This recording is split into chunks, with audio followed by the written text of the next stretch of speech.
see where we left off. Pride and Prejudice, Chapter 2. Mr. Bennet was among the earliest of those who waited on Mr. Bingley. He had always intended to visit him, though to the last always assuring his wife that he should not go. Until the evening after the visit was paid, she had no knowledge of it.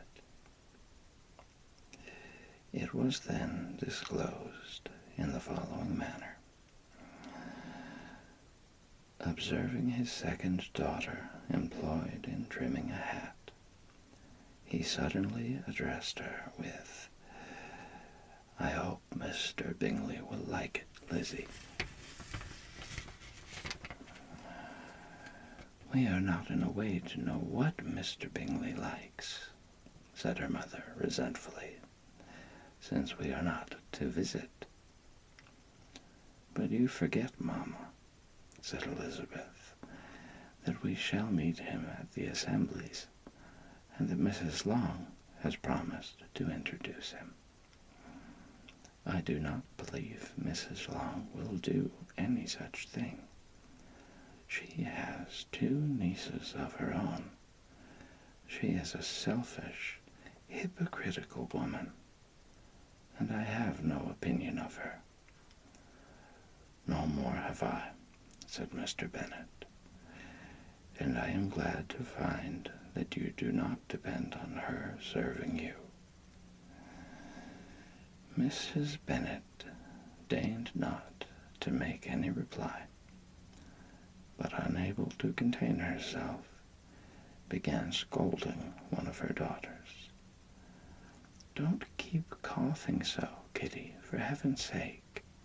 Have a little compassion on my nerves. You tear them to pieces." "Kitty has no discretion in her coughs," said her father. "She times them ill." "I do not cough for my own amusement," replied Kitty fretfully. "When is your next ball to be, Lizzie?" "Tomorrow fortnight." "Aye, so it is," cried her mother, "and Mrs. Long does not come back till the day before, so it will be impossible for her to introduce him, for she will not know him herself." "Then, my dear, you may have the advantage of your friend, and introduce Mr. Bingley to her." "Impossible, Mr. Bennet, impossible, when I am not acquainted with him myself. How can you be so teasing?"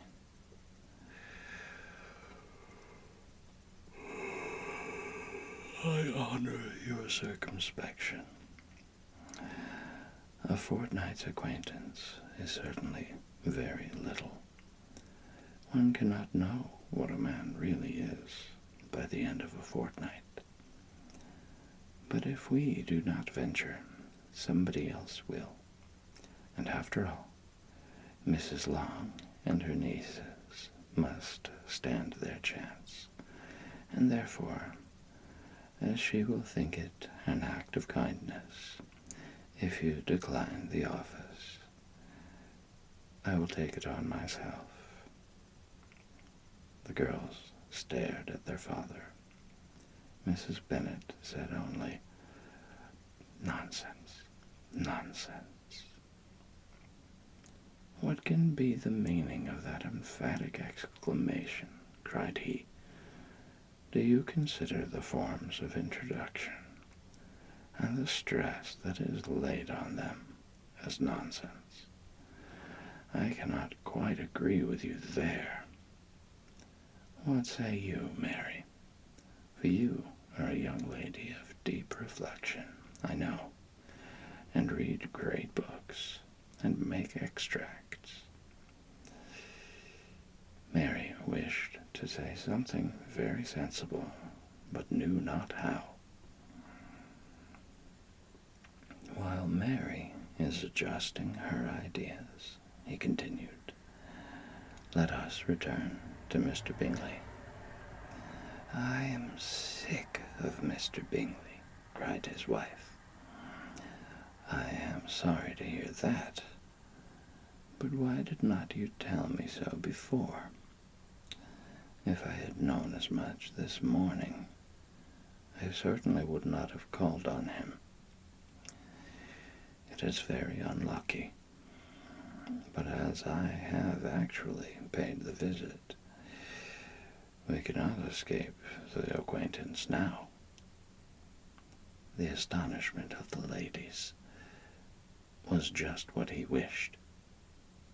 That of Mrs. Bennet perhaps surpassing the rest, though when the first tumult of joy was over, she began to declare that it was what she had expected all the while.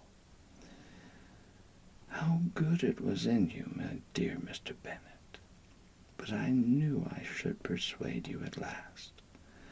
I was sure you loved your girls too well to neglect such an acquaintance. Well, how pleased I am. And it is such a good joke, too, that you should have gone this morning, and never said a word about it till now.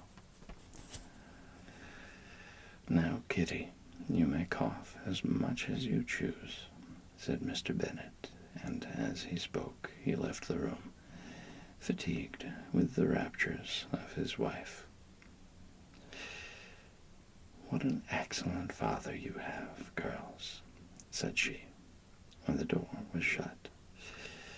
I do not know how you will ever make him amends for his kindness, or me either, for that matter. At our time of life it is not so pleasant, I can tell you, to be making new acquaintance every day. But for your sakes we would do anything. Lydia, my love, though you are the youngest, I dare say Mr. Bingley will dance with you at the next ball. Oh, said Lydia stoutly, I am not afraid, for though I am the youngest, I'm the tallest.